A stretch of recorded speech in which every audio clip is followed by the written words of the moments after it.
പതിവായിട്ടുള്ള മദ്യപാനം liver cancer ഉണ്ടാക്കാൻ സാധ്യതയുണ്ടോ?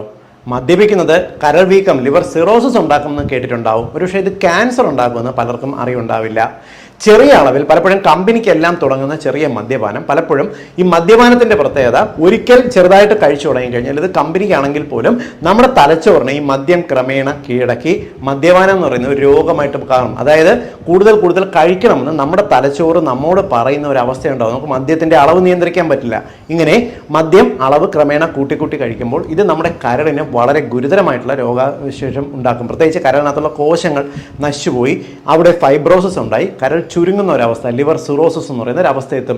ലിവർ സിറോസിസ് ആണ് ലിവർ ക്യാൻസറിന്റെ ഏറ്റവും വലിയ അപകടകാരി, ഏറ്റവും വലിയ കോസേറ്റിംഗ് ഫാക്ടർ എന്ന് പറയുന്നത്. ഹെപ്പാറ്റോ സെല്ലുലാർ കാർസിനോമയുടെ ഏറ്റവും പ്രധാനപ്പെട്ട കാരണം ലിവർ സിറോസിസ് ആണ്. അതുകൊണ്ട് തന്നെ മദ്യപാനികൾ മനസ്സിലാക്കേണ്ടത് നിങ്ങളെ കാത്തിരിക്കുന്നത് ലിവർ സിറോസിസ് എന്ന് പറയുന്ന രോഗാവസ്ഥ മാത്രമല്ല, ലിവർ ക്യാൻസറും കൂടിയാണ്.